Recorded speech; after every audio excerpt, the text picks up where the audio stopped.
Okay, we're just gonna give everyone a minute to get settled in before we dive into today's topic. Yeah. Oh, I see this.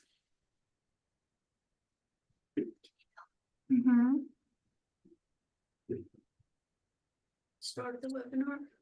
Like Yep, we're live. No, we're not. I see 26 participants.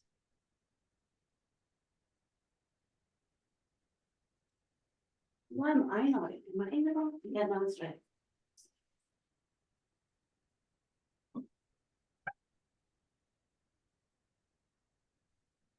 We're right. Okay, just give it another minute.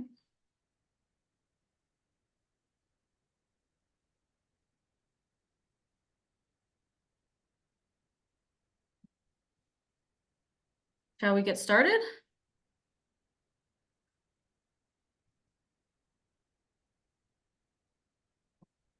I'd say we're good to go. Okay, well, let me first just welcome everyone. Thank you so much for joining us today to talk about the recent FCC regulation changes concerning one-to-one consent. We want to make sure that this session is as interactive and informative as possible. So please feel free to use the Q&A feature throughout the presentation. We'll actually be taking a few breaks throughout, one after each section, to answer questions. So you won't have to wait until the end to get your questions answered. With that, I'm going to hand this over to Clelland, who will introduce himself and then lead us through the webinar. Thank you so much, Ashley. And good afternoon, everyone. I'm Clelland Green. I'm president of Benepath. We've been around for the last 20 years, providing exclusive leads to agents across the country. I'm also the treasurer of the IMC, and that's the organization that's presently suing the FCC over the regulations we're going to talk about today. So happy to engage there a little bit, but there's not a lot to tell. Today we'll be going over the new FCC one-to-one consent rules, the implications for agents, and we'll finish up with some recommendations for your next steps.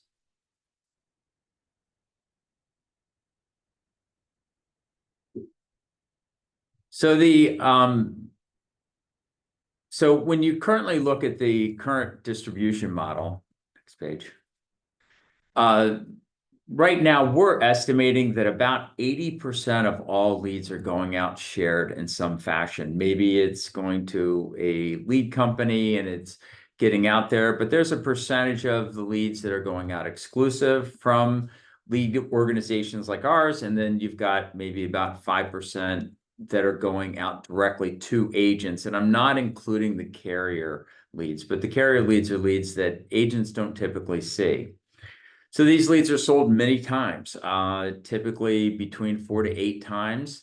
And shared leads get contacted an insane amount of times because they'll go to call centers, and the call centers will actually send that lead out, put it into their dialers. There's a whole bunch of different ways that they'll handle that one piece of data. They'll share it with sister call centers and brother call centers. And I think everybody knows at the end of the day that you'll get these exhausted and pretty angry customers. So when you have competition for over-contacted, exhausted leads, you have a basic equation. You've got agent competition, you've got the calls plus the call centers, and that just leads to really frustrated people on the other end of the phone. And that leads to low conversion rates, higher cost per sale. So part of this law, while it's going to be very impactful for people who rely on cheap data, it's going to help the average agent on the street be more competitive and be able to talk to more consumers, and to talk to more consumers who aren't as angry and frustrated with what their experience has been trying to get quotes for their health insurance, for their Medicare plans, for whatever it is that they're looking for in terms of insurance. So the rule was delayed until February. It would have been implemented this fall sometime, and it was delayed until February 1. And we're estimating that because we're not going to be seeing the shared leads out in the marketplace, that we're going to see anywhere from 60 to 80% of the leads that are available to agents go away. So it's going to be the same number of consumers. It's just going to be a lot less agents receiving those leads because most of the leads are going to go out exclusively. Now, it's not that in general leads can only be sold to one agent, but if there are check boxes, the consumer can select multiple check boxes. We think that this will work well for well-branded carriers like Blue Cross and Blue Shield, Aetna, Metropolitan Life Insurance Company, Progressive Auto, but it's not going to work well for an individual agent. And you're going to have a hard time saying, oh, I can use this brand and add my name to it, like United Healthcare and Joe Smith agent. You're treading on some pretty shaky ground there, and you're probably going to need carrier permission to be able to do something like that. So your average consumer is not going to select you. So you're going to need to work with organizations that are going to put your name as the sole recipient of that lead, or you're going to need to do your own lead gen. And as always, effective once you have this exclusive lead, which is going to be much better quality than what we're seeing today, effective follow-up and personalized engagement is going to be crucial because you're going to need to really work these leads to get every speck of money out of it. One of the other areas that I see a significant reduction in lead volume is the Google and Facebook form leads. That's where a consumer goes to Google, they go to Facebook, and they actually complete a form inside of Google and Facebook's website. There's no way to get your name into that TCPA language unless you're doing the campaign yourself. So all the third parties, which is what we see in the marketplace, and we do a lot of competitive research, most of the advertising we see are coming from lead companies. And so unless it's an inbound phone call, which I'll address in a few minutes, those leads, the data leads that come off of that, those kinds of campaigns are going to go away. It's going to have to be all traffic to owned and operated sites and be able to put your name into the TCPA language for that consumer to say, I give express consent to you personally. So, if this isn't bad enough, we've got a lot of states out there. There are currently 6 states or 8 states that have active comprehensive consumer privacy laws. And they include some of the states that a lot of agents that we know in the health insurance space are working, as well as states that the life insurance lead agents are working on a regular basis, like California, Colorado, Florida, Texas, Utah, Virginia. If those are one of your states, you need to get very familiar with those laws. The common rights that these laws are giving to consumers are access, correction of information, deletion of personal data, opting out of personal information sales. So this is a critical area. Everybody's going to need to get some advice and counsel from an attorney on all these issues. I'm just here to make you aware that these laws are out there. There's also pending privacy laws in a number of additional states, and those include Kentucky and Tennessee. So, yeah, it's the burden of regulation on all of us right now is pretty substantial. And I'm going to open it up for any questions if anyone's got questions right now so far. Ashley, do we have any questions? I do. One just came in. How will the ruling impact lead quality and pricing? So that's a great question because there's 2 forces. I'll deal with the pricing issue first. Your knee-jerk reaction would be there's fewer leads available to agents, and that's going to drive up the bids. And the other side of the force is there's only so much value that an exclusive lead can have. So we're going to find those 2 competing forces coming somewhere north of where it is right now. I can tell you to capture a Google lead, when I talk to ourselves and I talk to people in the industry who I think everybody here would know if I name names, and I'm not going to, but you're typically talking about $18 to $25 to capture a Google lead, and that's including data leads and calls. And that's to get volume. I know there are people out there who are doing Google leads and they're doing it for less money than that. And those are probably very local campaigns at very low volume.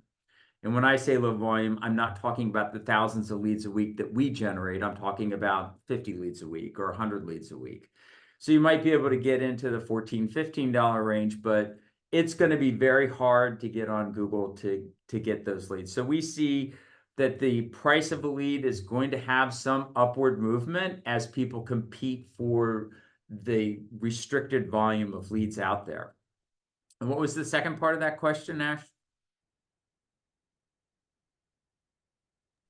Quality and pricing. So I think the quality is going to go up. There's a lot of agents. I've talked to agents, and I've been an agent since 1985, and I've talked to agents for the last 20 years as a lead provider.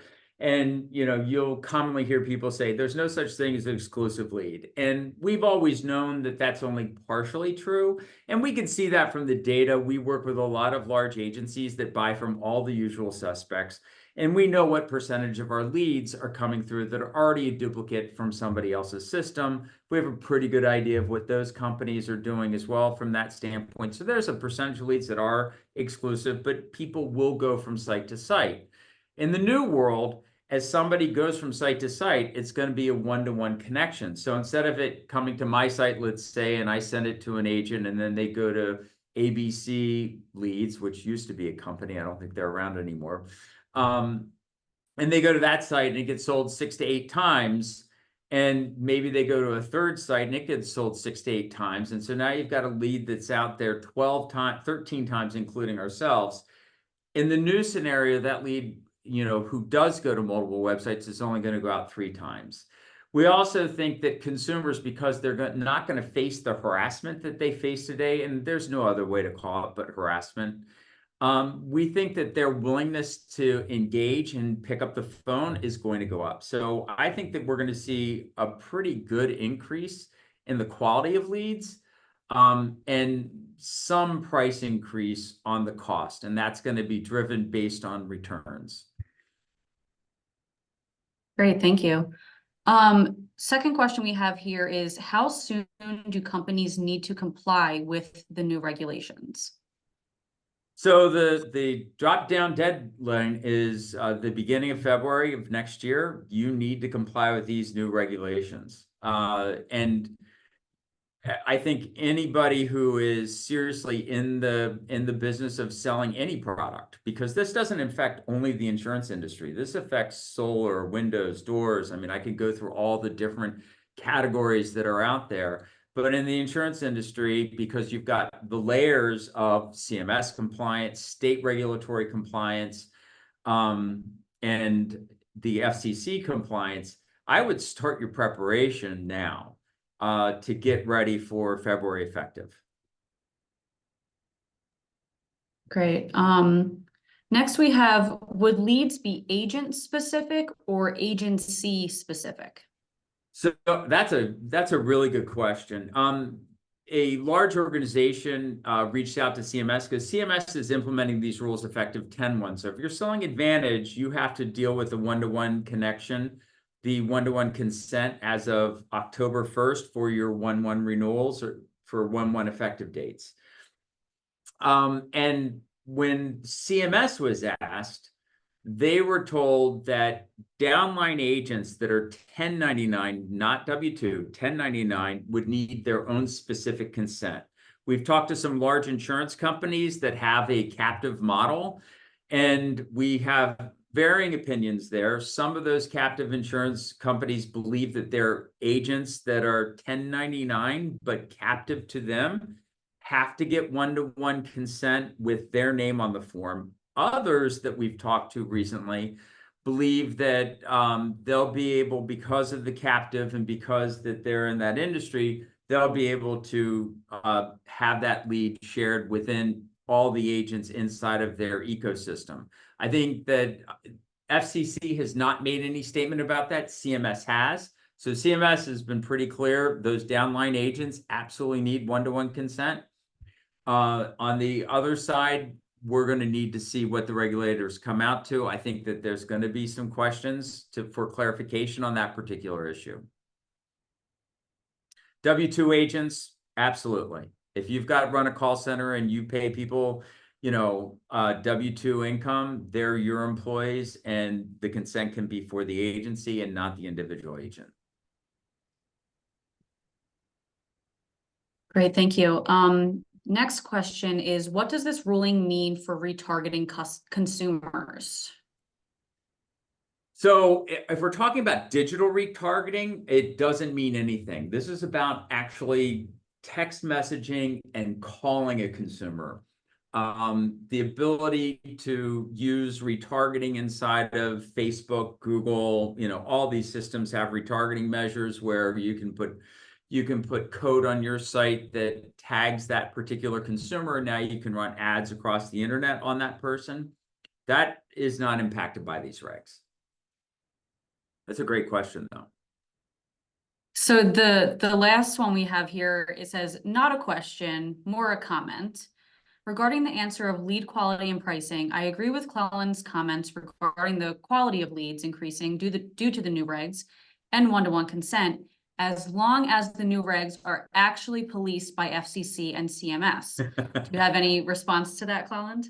I think that's a great comment, because I think the big complaint that I hear in the industry, and being a very active member of the IMC, we have very engaged conversations. So I'll just do a little plug for the IMC, the Insurance Marketing Coalition. It's a great organization. Every Wednesday we meet, huge value. The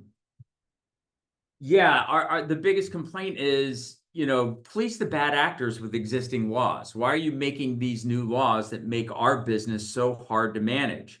And how are they going to police the offshore call centers? How are they going to police the Filipino call centers, the Central American call centers, the Indian call centers that they can't reach? Yeah, they've got a lot of other tools that they've been putting out there. I forget what it's exactly called with the telecommunications. The FCC's put out rules for the carriers to deal with these offshore telemarketers to try to shut them down. And so that's actually part of this reg as well. So I think we're already starting to see less of that. I see less of it on my personal phone. And I think that hopefully they will do a much better job policing this. I can tell you that the plaintiffs association of attorneys, they're going to be very active. They're licking their chops on these regs because there's a lot of people saying I don't use an ATDS or whatever, and I think that you're going to see a ton of policing done by lawyers, and that's the bad part for us. I think we So move on, unless you got another good one. I've got a kind of off of the one that you just said, but will there be any audits or checks by the FCC to ensure compliance? I think you need to go back and read the regulations. I haven't seen that. I think that they're relying on the plaintiffs' counsel to police this more than anything else. And people like the AMC are looking to do some self-regulation as well. But I would check with your counsel on that. Okay. Yeah, let's move on to, with the presentation, and then keep the questions coming in though. So we've already gone over a little bit with the shared leads. They're going to be challenging to generate under the new regulations. The commissioner, said offhand, well, the lead industry, the performance marketing industry, they can put check boxes out there. And I've addressed that. I just, yes, that's a possibility that, somebody's going to fill out all their information and they're going to come to the place where they put their phone number and their email and their name. And there's going to be, 8 different agents there. And it's going to be like, would you like to get a quote from the following agents?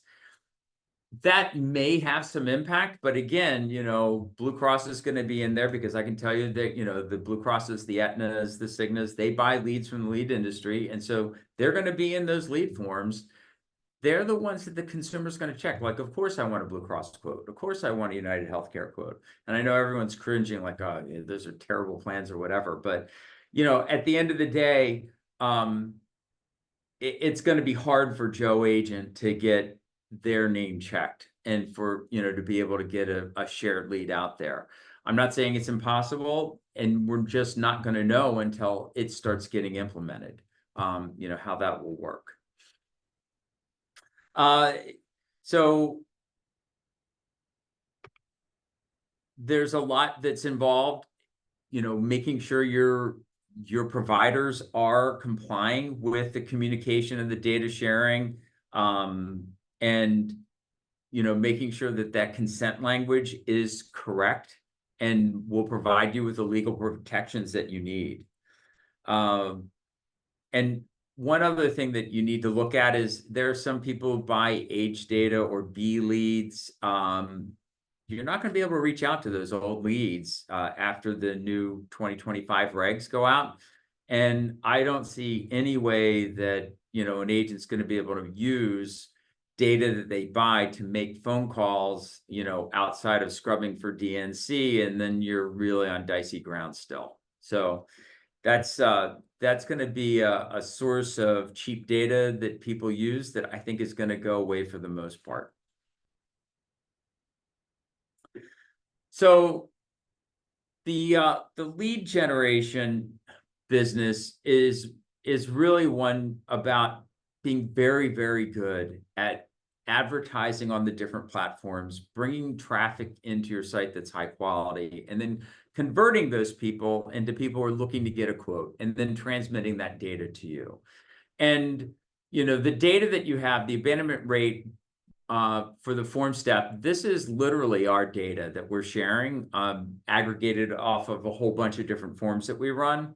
But you can see that, typically you're going to lose somewhere in the neighborhood of 70% of your audience just on the initial landing page. They come to your website and they leave.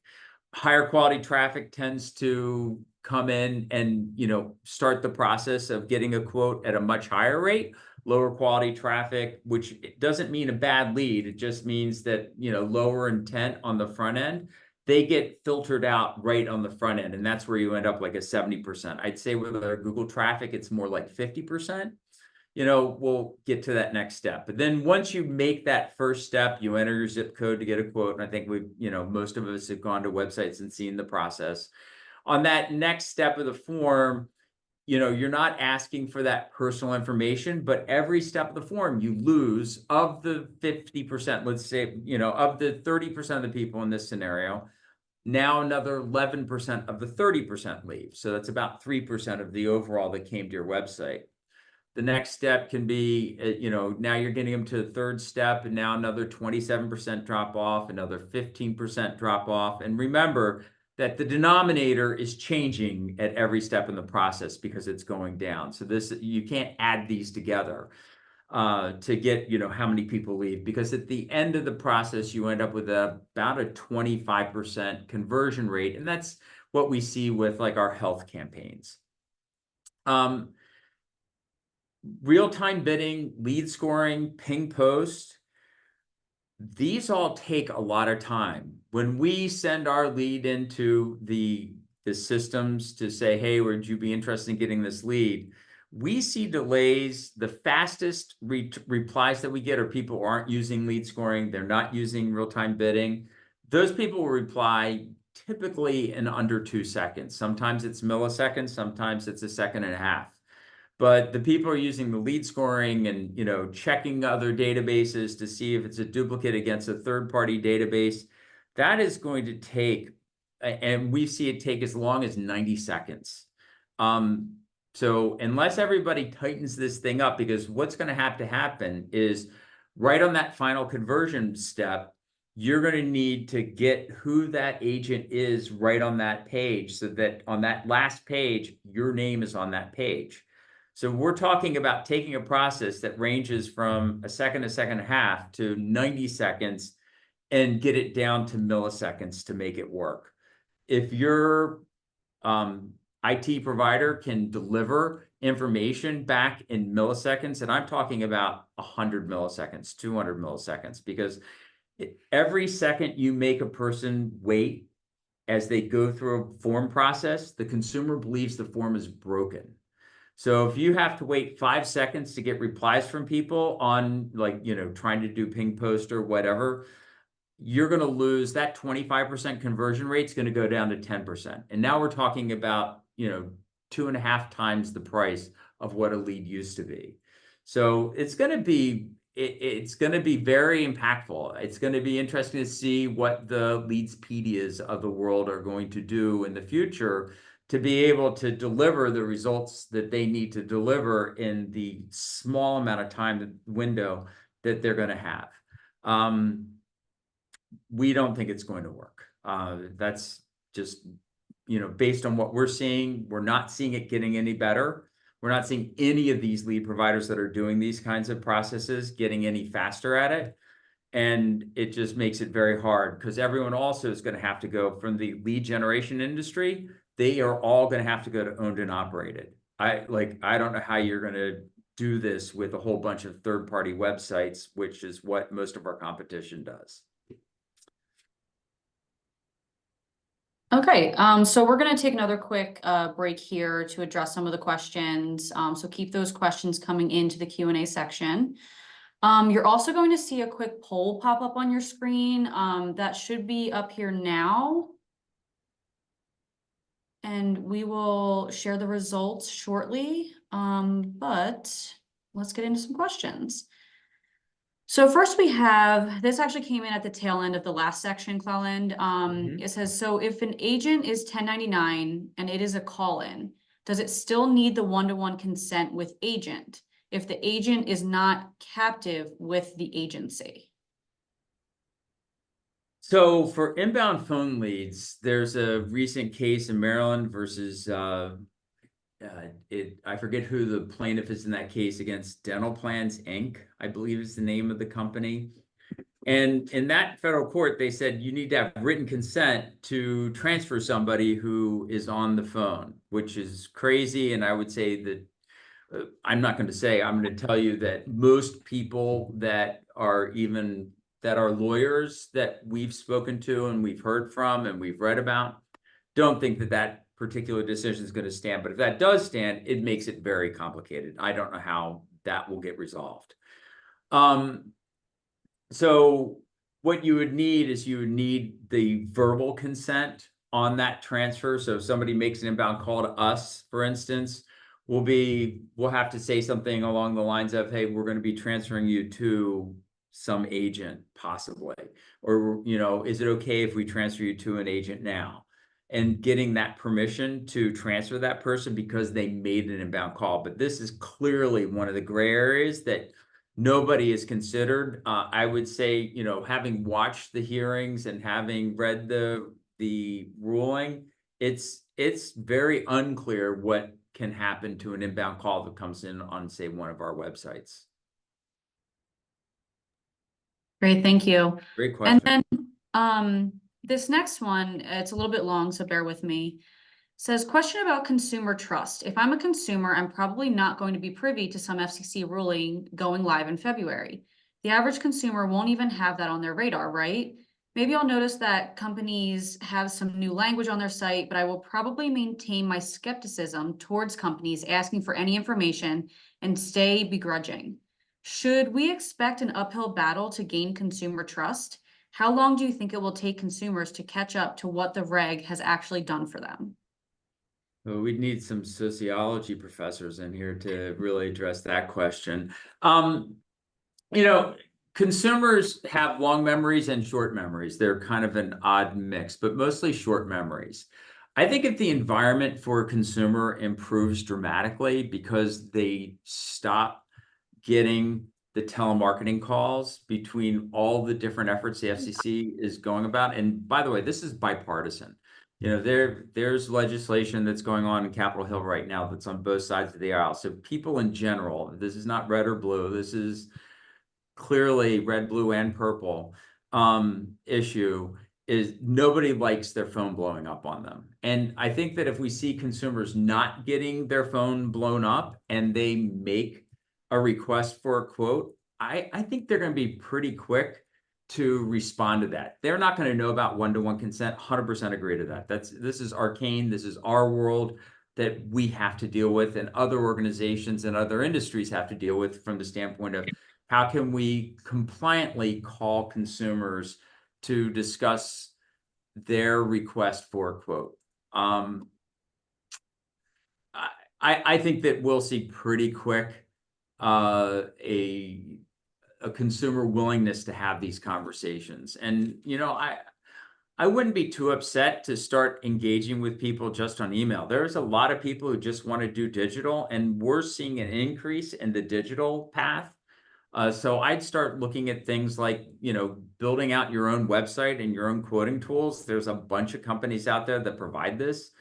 And, you can get leads and say, hey, get your quote right here with an automatic link, and, it'll take you right to the quote page. And I think you're going to start seeing more applications come in via those types of scenarios. So yeah, there's a lot to think about here, but I think that your contact rate's going to go up. I think that the consumer is not going to be as stressed.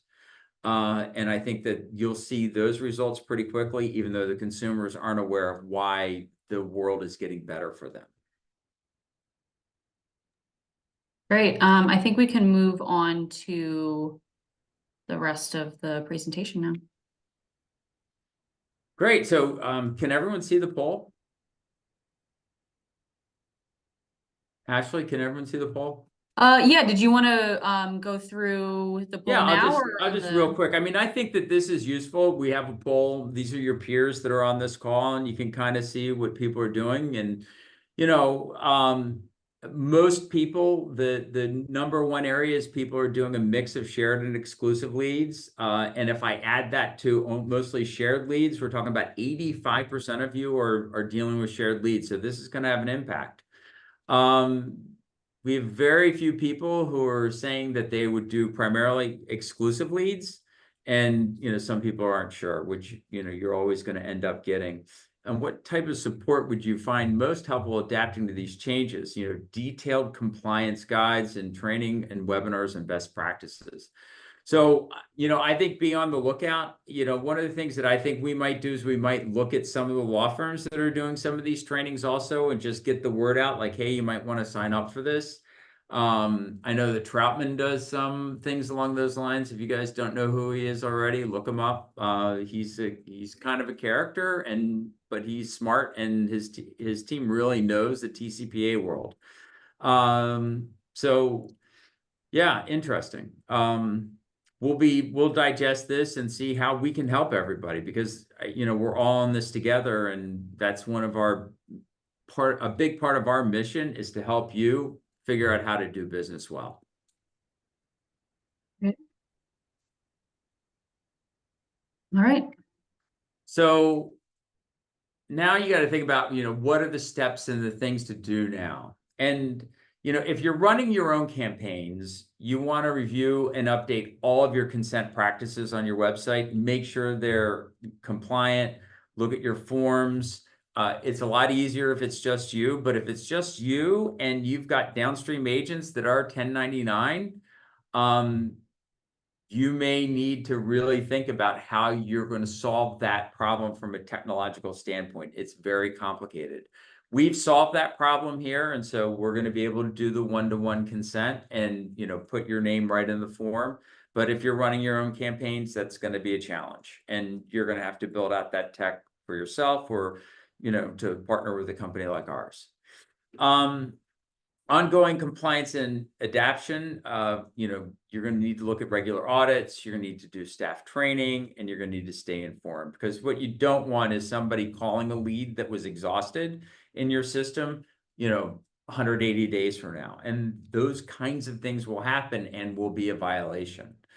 And that's a violation today if they're on the DNC. It's just, I think that people think, maybe I've got a prior business relationship with them and I can make that call. And most of the times they won't sue.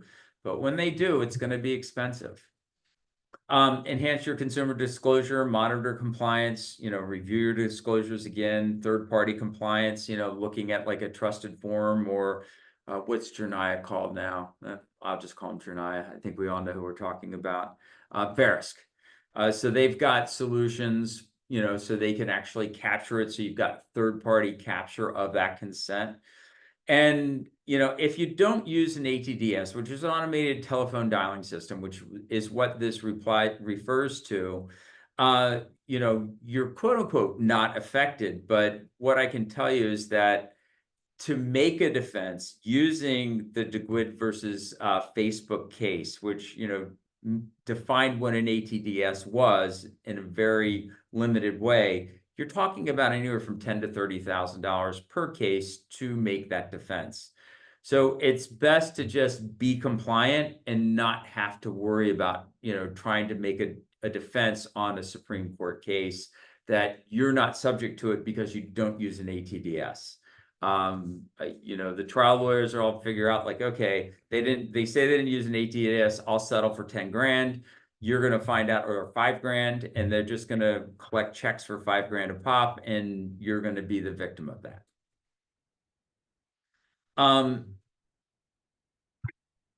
Things to do now: strategic partnerships with exclusive lead generation providers.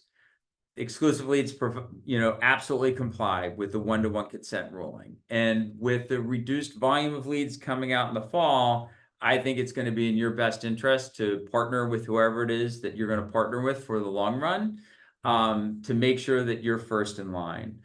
If you're going to still go about the process of, treating every lead company as a vendor and just picking and choosing, you might end up being last. And you don't want to end up in 2-1 and not have a supply of your key ingredient, which is a lead that leads to a sale. So that's really important. We've got 20 years of experience with exclusive leads, and our systems are ready and are compliant. And I'd explore alternative growth options. We have, for larger agencies, some custom solutions where we act as an agency and then provide our entire tech stack. And that's what I was referring to in the prior slide. It's a program we call Search Plus. And, this is multi-state, large budget organizations that want to run their own campaigns. And it literally is 100% transparent. It's your campaigns, it's your website, but we put it on our tech stack and we manage the campaigns on your behalf with all of our know-how and expertise. And with that, I'm going to open it up to our last Q&A, if we've got any more questions. I have one person here that said, I have a client app, but would love to get a recording. I believe that was pertaining to Jernaya and stuff. Maybe we can send over some recommendations after. Okay, I'll take a look at that question. I'm not, if they've got a recording of the person, completing this and now they're suing, boy, you're going to need to get counsel. I mean, that's the best that I can tell you on that one. Because it's an expensive process, but having that recording, if it's a good recording and, everything matches up with who you're calling, you're going to be in a pretty good situation. Great. And Brian, we can reach out to you after as well. We have your contact information. We can chat later. But if anybody has any more questions, feel free to drop them into the Q&A section now. We'll hang on for a couple more minutes to see if anything comes through. But that's all we have today. Clelland, you want to wrap it up? Yeah, I appreciate everybody's time. I hope this was helpful. I'd love to hear your feedback on the presentation, and to get more information from you about what you'd like to see in future webinars regarding this kind of content. Oh, we had a question come in. What would be some recommendations to prepare for this change for a smooth transition? Well, And the biggest recommendation is time, right? The last thing you want to do is wait until, let's get through open enrollment and December 15th, we'll start preparing for 2-1. That is going to be trouble for you because there's a lot here and there's a lot. And when you add to that, what's going on with the states, but if you're a larger agency, I would absolutely, get counsel, to get advice, to have a review of, what your current practices are, understand where your gaps are, and then to begin a remediation process to get to 2-1. On top of that, I'd start reaching out to whoever you're working with for leads to talk to them about, making sure you're first in line to get that lead supply come 2-1 when we're all going to see a reduction in the supply of available leads. And again, same number of consumers, just a lot fewer shared legs. So we're going to see a huge reduction in the volume of leads available to you. And I also wanted to note that we will be sending out this recording of the webinar tomorrow, along with a checklist for things you can be doing now and in the long term to prepare for February. All right, great. Thank you, everybody. Appreciate thank your you so time much. and look forward to working with all of you in the future. Great. Thanks, Colin. Bye, everybody.